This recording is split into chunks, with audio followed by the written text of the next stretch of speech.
right, go. Why don't you tell me a little bit about the meeting with the mayor and where we go from here? Okay, well, what happened was there was a big theater production by Francis Slay's office. They brought out this white sheet of paper saying Francis Slay agrees to talk to the students. They made a big production of taking the students and everyone back into the room. We went into the conference room through two double doors. All of the students sat around the table. The chairs were all filled with St. Louis Public School students, and Francis Slay sat at the head of the table. All of the children had their list of demands in front of them. When Francis Slay got there, he said hi, and the children, were polite.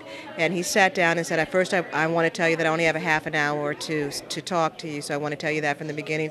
And we probably won't agree on everything, and we'll probably have another meeting after this." So that was the setup and the tee up from Francis Slay. The children went around the room, introduced themselves, and said what grades they were. And then the first question from I believe it was Maya, she asked the question of, because Francis Slay said that he had our list of demands. She asked him, well, when did you get the list of demands? And he said he got him that this morning.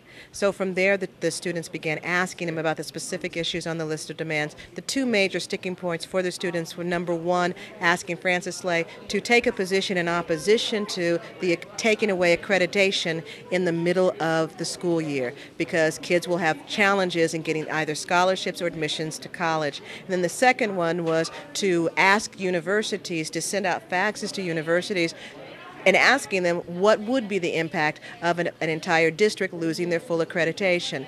The students wanted Francis Slay to do both of those things.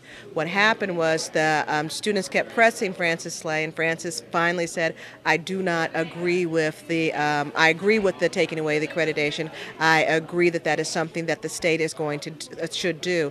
But prior to that, the interesting thing that he said that really was a lot of trouble for the students was that he said, "I don't have any power. I don't have any ability. I can't do anything." And the students began pressing him, "Well, you went up to Jefferson City yesterday and spent all day up in Jefferson City advocating for charter schools. You don't have any legal authority to do that, so apparently you have the authority of influence. Why aren't you taking a position against taking away accreditation because of what's going to happen with our scholarships and admissions to college?" And he kept backing away from that and wouldn't answer the question. And the students began asking some really powerful questions. One of the questions that one student said to him, observation that he made, was, "Do you know what body language is?"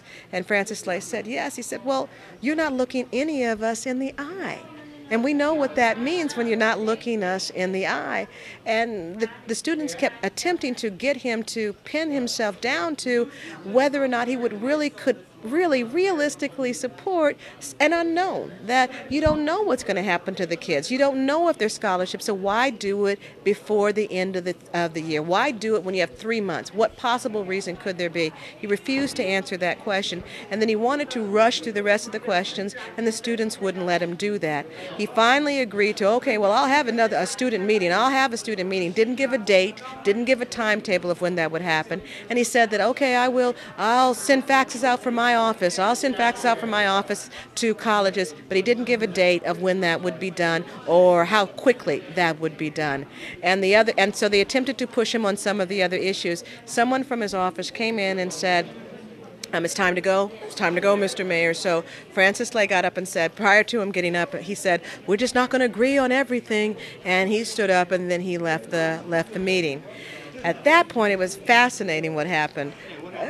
What's fascinating what happened, because we were tricked. We were taken into that room, so we got up to leave and follow behind Francis Slay.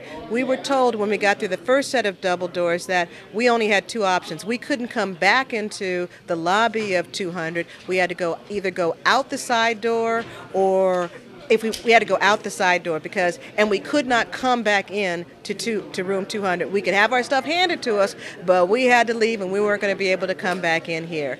And everybody was stunned and it was such a powerful lesson on political trickery for the students. They just couldn't believe that the mayor of a city would trick them like that to keep them locked up in this room. We had the choice of staying in that conference room or going out in the hall and going home.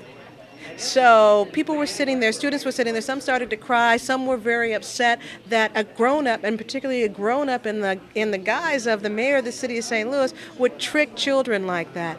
So people were panicked, well, what are we going to do? What are we going to do? And at that point, it had to be taken to another level. I lifted up the window and I saw a Channel 2 truck outside. And I opened up the window and leaned out and started hollering at the Channel 2 truck, "We're being held prisoner. We are being held against our will. This is not where we want to be. We have been kept from our things, from our water, from our food. We are being locked in here against our will." Some of the students got up to come to the window and to begin yelling out at the news media to come and see what was being done to us. At that point, the guards went ballistic, and they said that they were going to call the cops. "We're going to arrest you. We're going to drag you out of here." There was cussing at the students as well. Then there was a shouting match between some of the security and myself about how we had been tricked into being stuck in this room. At that point, another person, and I don't know who it was, said, "What do you want? What do you want?" And we said, "We want to come back in where we were having our sit-in." And then they led us back into this room. So it took that act, that additional act of civil disobedience, to make them do what we were entitled to have done, and that is to come back to the place where we were. And the idea that Francis Slay is such a slick willy in terms of tricking 16-year-olds and 17-year-olds and 18-year-olds and then misrepresenting to them that he's interested in having a conversation, that he's proud to see them out, that he's happy that they're engaged in the political process, and then saying, "But don't let the door hit you on the way out." So it was an amazing lesson in democracy. So now what? I see most of the students are still here. Most of the students are still waiting for a response. And actually, at this point, an apology would be a nice thing for how the students were treated locked up in that room. That was outrageous. And the students also asked them, "Well, you think you care about the education for our kids, then why did you have them turn off the air conditioning when we were here last night? Why did you have them threaten to drag us out of here last night if you care about what we said?" And he said, "I didn't do that." But do you think the kids believe him now after what happened just then? You think the kids believe anything that he says? And he's done that. He has shown these children something that is irresponsible, that you cannot believe a single word that an adult in authority, an elected official at the highest level in the city of St. Louis says to you. That's the powerful lesson that Francis Slay taught high school students in the city of St. Louis today.